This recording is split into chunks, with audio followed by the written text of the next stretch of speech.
শুরু হলো নতুন কর্মসপ্তাহ। সপ্তাহ শুরুতে বাজার, বন্দর সহ বাণিজ্যের নানা খবর নিয়ে আমাদের আয়োজন বৌনি। পুরো আয়োজনের সঙ্গে আছি সাজিদ আরাফাত। শুরুতে জানবো স্বর্ণের দামের খবর। একদিনে 2 দফা বাড়ল স্বর্ণের দাম। প্রতি ভরিতে দাম বেড়েছে 6,590 টাকা। নতুন মূল্য অনুযায়ী 22 ক্যারেটের ভালো মানের স্বর্ণ বিক্রি হচ্ছে 2,41,445 টাকায়।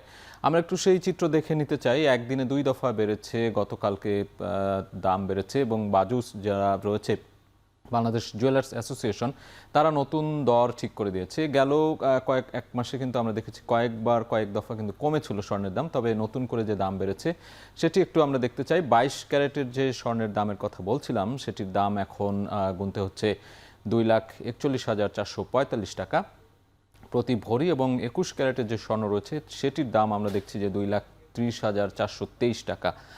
18 ক্যারেটের যে স্বর্ণ রয়েছে সেটি কিনতে গেলে গুনতে হবে 1,97,530 টাকা, এবং সনাতন যে স্বর্ণ রয়েছে 1,60,847 টাকা। এই ছিল স্বর্ণের যে নতুন দর সেটি। এবং আমরা রূপার দাম দেখতে চাই একটু। রূপার দাম কিন্তু অপরিবর্তিত রয়েছে। সেই ক্ষেত্রে আমরা দেখতে পাচ্ছি 22 ক্যারেটের যে রূপা সেটির দাম গুনতে হচ্ছে 5,365 টাকা ভরি।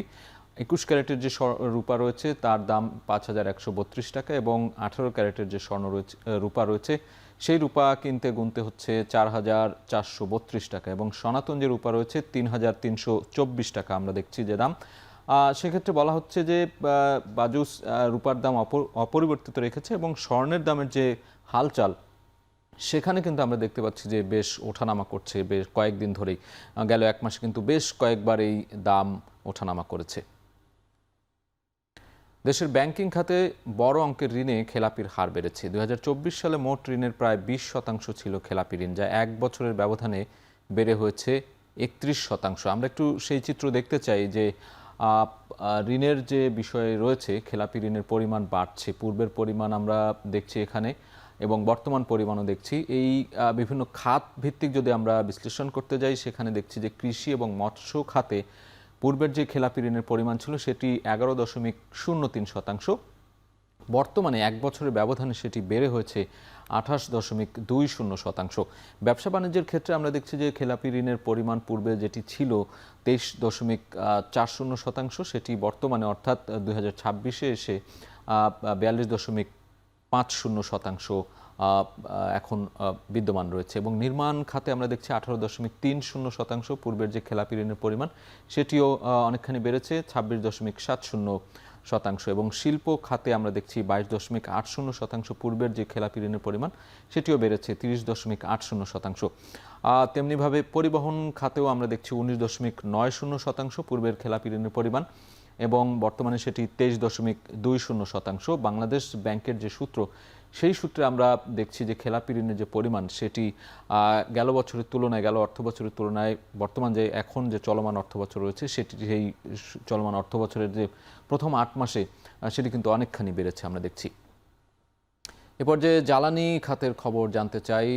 দেশের জ্বালানি পরিস্থিতি মোকাবেলায় এরই মধ্যে বিভিন্ন উদ্যোগ নিয়েছে সরকার। এপ্রিল মাসের জন্য এলএনজি সরবরাহ নিশ্চিত করতে এখন পর্যন্ত আমরা যেটি জানতে পেরেছি যে 9 কার্গো এলএনজি কিনবে পেট্রোবাংলা, এবং জ্বালানি তেল ব্যবস্থাপনা ঠিক রাখতে এরই মধ্যে 19টি ডিপোতে বিজিবি মোতায়েন করেছে সরকার। এছাড়াও আরও নানান ধরনের উদ্যোগ কিন্তু নিয়েছে সরকার।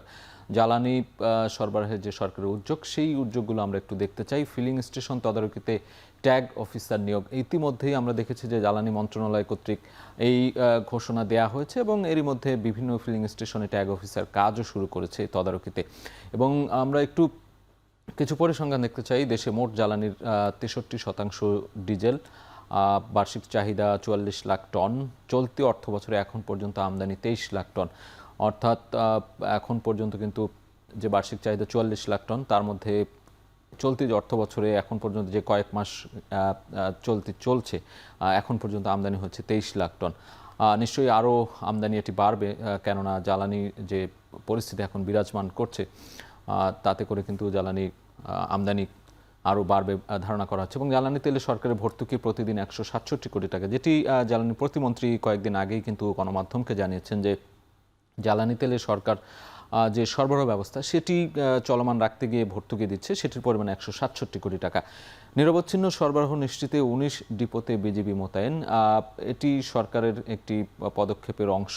আমরা দেখছি যে এরই মধ্যে সারা দেশে জ্বালানি সংগ্রহে বা সরবরাহে যে পরিস্থিতি তৈরি হয়েছে, তাতে করে আসলে আইনশৃঙ্খলা পরিস্থিতি কিংবা নিয়ন্ত্রণ ব্যবস্থা নিয়ন্ত্রণ করতেই আমরা দেখছি যে বিজিবি মোতায়েন করা হয়েছে এবং ট্যাগ অফিসার নিয়োগ করা হয়েছে। এই বিপিসি, পেট্রোবাংলা কিংবা সরকারের যে জ্বালানি মন্ত্রণালয় রয়েছে তাদের সমন্বিত উদ্যোগেই এই কাজগুলো করা হচ্ছে।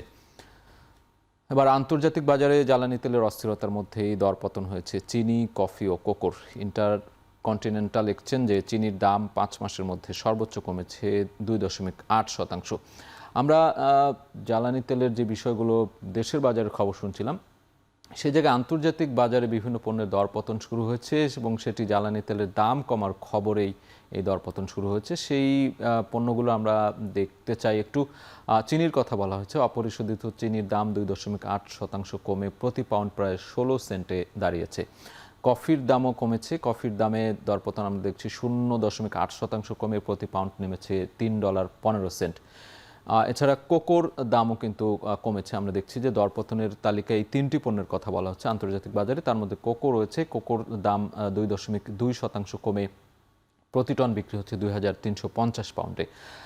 গেল 5 মাসের মধ্যে এটি সর্বোচ্চ দরপতন বলে বলা হচ্ছে এবং যুদ্ধবিরতির খবরে জ্বালানি তেলের দাম কমার যে খবর, তাতে করেই আসলে এই দর কমছে।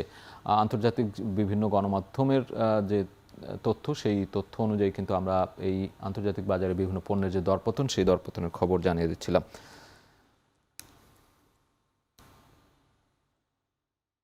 দর্শক, এই পর্যায়ে বর্ণিত নিচ্ছে একটা বিরতি, ফিরছি একটু পরেই।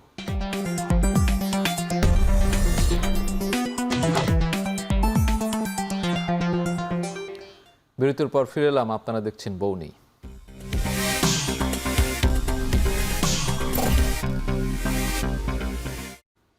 সপ্তাহ শুরুতে লেনদেন চলছে ঢাকা স্টক এক্সচেঞ্জ ডিএসইতে। এক নজরে দেখে নেব পুঁজিবাজারের আজকের লেনদেনের সবশেষ পরিস্থিতি।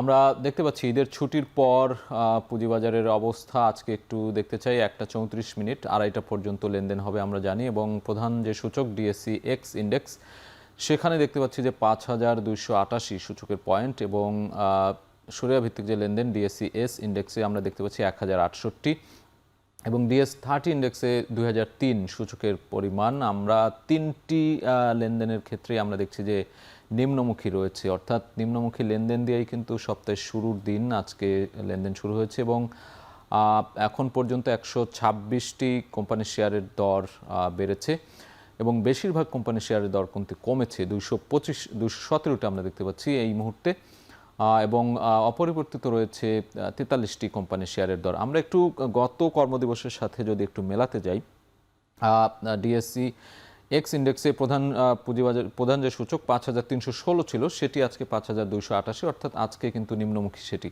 এবং সরিয়া ভিত্তিক যে লেনদেন 1073 পয়েন্ট ছিল সূচকের পরিমাণ, সেটি আজকে দেখতে পাচ্ছি 1067, অর্থাৎ এটিও কিন্তু আজকে কম, অর্থাৎ নিম্নমুখী রয়েছে। এবং লেনদেনের যে পরিমাণ টাকার অঙ্কে, যেটি আমরা সপ্তাহের শেষ দিন, গত সপ্তাহের শেষ দিনে 603 কোটি টাকা দেখছি, এবং সেটি আজকে এখন পর্যন্ত দেখতে পাচ্ছি যে 478 কোটি টাকা, অর্থাৎ আরও ঘণ্টাখানেক লেনদেন হবে। সেই গত দিনের কাছাকাছি পরিমাণে লেনদেন হবে কিনা সেটি এখনও বলা মুশকিল, কেননা আজকে এখন পর্যন্ত আমরা দেখতে পাচ্ছি যে লেনদেনের পরিমাণ কিংবা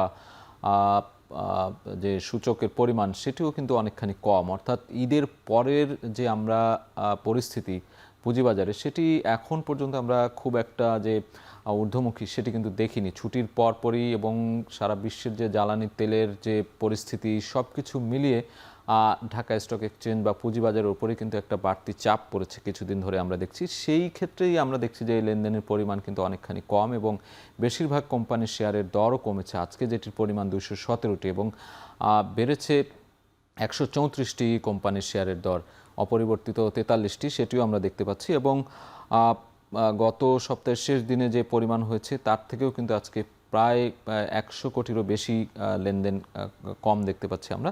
তবে লেনদেন যেহেতু 2:30 পর্যন্ত চলবে, সেই জায়গা থেকে আমরা এখন পর্যন্ত আসলে শেয়ার বাজারের যে দর বা কিংবা লেনদেনের পরিমাণ সেটি বাড়তে পারে এমনটি ধারণা করা হচ্ছে। এখন পর্যন্ত আমরা যদি সবশেষ লেনদেনের পরিমাণ দেখি 478 কোটি টাকা, অর্থাৎ এটি কিন্তু বাড়তে পারে বলে ধারণা করা হচ্ছে। এদিকে চলতি সপ্তাহে অনুষ্ঠিত হবে বেশ কয়েকটি কোম্পানির পর্ষদ সভা। এক নজরে দেখে নেব পর্ষদ সভার তালিকা।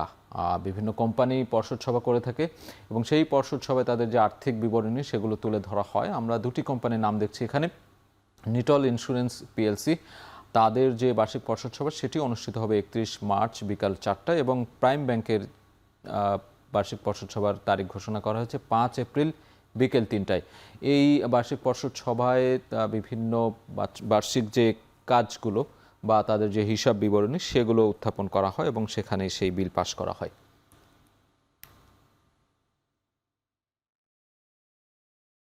বর্ণিত সময় হলো আরও একটা বিরতি, ফিরছে একটু পরেই।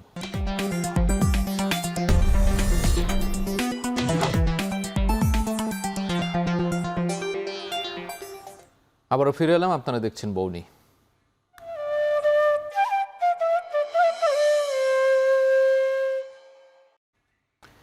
একদিকে জলদস্যু আতঙ্ক, অন্যদিকে ডিজেলের কৃত্রিম সংকটে সাগরে মাছ শিকারে যেতে পারছে না অনেক জেলেরা। এতে স্থবির হয়ে পড়েছে দেশের দ্বিতীয় বৃহত্তম পাথরঘাটা মৎস্য অবতরণ কেন্দ্র। ট্রলার মালিকরা বলছেন তেল সংকটে বড় আর্থিক সংকটে তারা। এ বিষয়ে আরও জানাতে বরগুনার পাথরঘাটা থেকে যুক্ত হচ্ছেন সহকর্মী সুজন আকন। সুজন, মৎস্য অবতরণ কেন্দ্রে কি অবস্থা দেখছেন, সার্বিক পরিস্থিতি জানাবেন। সাজিদ, আসলে বিশ্ববাজারে যে তেল নিয়ে যে অস্থিরতা চলছে সেটি কিন্তু বাংলাদেশের সর্বদক্ষিণের উপজেলা পাথরঘাটায় কিন্তু সেটি লক্ষ্য করা গিয়েছে। আপনি আমার পেছনে দেখতে পাচ্ছেন যে একটি খালে বেশ কয়েকটি সমুদ্রগামী যে ট্রলার, মাছ শিকারের যে ট্রলার, সেগুলো কিন্তু নোঙর করে রাখা হয়েছে। এই ট্রলারগুলোর যারা জেলেরা রয়েছে তাদের সঙ্গে আমার কথা হয়েছে। তারা বলছেন যে এই পুরো পাথরঘাটা জুড়েই ডিজেলের একটি সংকট দেখা দিয়েছে এবং এই এখানে যারা ডিলাররা রয়েছে এই ডিজেলের, তাদের সঙ্গেও আমার কথা হয়েছে। তারা বলছে যে চাহিদার তুলনায় কিন্তু তারা অর্ধেক তেল পাচ্ছে এবং বর্তমানে তেলের যে একটি হাহাকার চলছে সেটি কিন্তু এই অঞ্চলে চলছে। দেশের দ্বিতীয় বৃহত্তম মৎস্য অবতরণ কেন্দ্র পাথরঘাটা বিএফডিসি ঘাট এলাকায় শুধু আমরা যে পাশে যে খালটি রয়েছে সেই খালটিতে কিন্তু কয়েকশো ট্রলার কিন্তু নোঙর করে রাখতে আমরা দেখতে পেয়েছি এবং আমরা এই এলাকার যারা ব্যবসায়ী রয়েছে তাদের সঙ্গে আমরা কথা বলেছি। তারা বলছেন যে আসলে এই যে তেলের সংকট, একদিকে জলদস্যুর আতঙ্ক, সেই কারণে কিন্তু সমুদ্রে জেলেরা যেতে পারছে না। এর মধ্যে কিন্তু এই যে তেলের সংকট সেটি কিন্তু তাদের মরার উপর খাড়ার ঘা হয়ে দাঁড়িয়েছে। আমি যদি একটু তথ্য জানিয়ে রাখতে চাই, গত বছর অর্থাৎ 2024-25 অর্থ বছরে এই ঘাট থেকে 1,83,29,000 টাকা কিন্তু রাজস্ব আদায় হয়েছিল। সেটি কিন্তু পরের বছর অর্থাৎ 25-26 অর্থ বছরে কিন্তু সেটি কমে 1,44,31,000 টাকা কিন্তু রাজস্ব আদায় হয়েছে। অর্থাৎ এই এক বছরের পার্থক্যে কিন্তু 38,98,000 টাকা কিন্তু রাজস্ব কমে গিয়েছে। অর্থাৎ বোঝাই যায় এই এলাকার অর্থনীতির কিন্তু মূল চালিকা শক্তি এই জেলেরা, এবং জেলেরা সমুদ্রে যেতে না পারলে কিন্তু তাদের যে অর্থনৈতিক একটি সংকট, কিন্তু ব্যবসায়ী কিংবা এই বরগুনা জেলায় কিন্তু প্রায় 1 লাখেরও উপরে কিন্তু জেলে নিবন্ধিত জেলে রয়েছে এবং অনিবন্ধিত কিন্তু তারও বেশি রয়েছে জেলেরা। এবং এই জেলেরা কিন্তু এই সমুদ্র থেকেই কিন্তু মাছ আহরণ করে এবং তারা সেটা দিয়েই কিন্তু জীবিকা নির্বাহ করে থাকে। কিন্তু সেটি এখন সমুদ্রে না যাওয়ার কারণে কিন্তু এই যে বিএফডিসি ঘাট, সেখানেও কিন্তু আমরা সকাল থেকে দেখতে পেয়েছি যে মাছের সংকট, সমুদ্রের যে থেকে যেসব মাছ আহরণ হয়ে থাকে সেটিও কিন্তু একেবারেই কম। ইলিশের সরবরাহ কিন্তু একেবারে কমে গিয়েছে। যদিও এখন জেলেরা বলছে যে এই সিজনটা কিন্তু এখন ইলিশ মাছ অনেকটাই কম আহরণ হয়, কিন্তু সেই তুলনায় গত বছরের তুলনায় কিন্তু এখন অনেকটাই কম।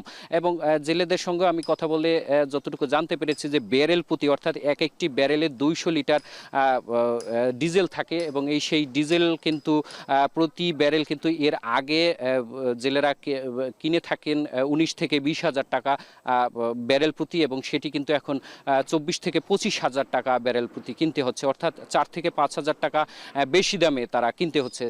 এবং প্রতিটি ট্রলার কিন্তু 4 থেকে 5 লাখ টাকা বাজার এবং তেল খরচ নিয়ে কিন্তু তারা সমুদ্রে যান এবং আমরা সকালে যেসব জেলেদের সঙ্গে কথা বলেছি তারাও কিন্তু বলেছে যে অনেক জেলেরাই কিন্তু যেখানে 10 থেকে 12 দিন সমুদ্রে অবস্থান করবেন তারা কিন্তু মাত্র 3 থেকে 4 দিন সমুদ্রে অবস্থান করে তারা কিন্তু এই ঘাটে তারা ফিরে এসেছেন। অর্থাৎ তেল সংকটের যে অবস্থা সেটি কিন্তু আমরা পাথরঘাটায় দেখতে পেয়েছি। এবং এখানে যারা ট্রলার মালিক সমিতির সভাপতির সঙ্গে আমার কথা হয়েছে তিনি কিন্তু বলেছেন যে তেলের যে কৃত্রিম সংকট এবং যেসব দোকানে তেল রয়েছে তারাও কিন্তু তেল বিক্রি করছে না এবং তারাও কিন্তু বেশি দামের আশায় তারা কিন্তু সিন্ডিকেটের মাধ্যমে তেল আটকে রাখছে।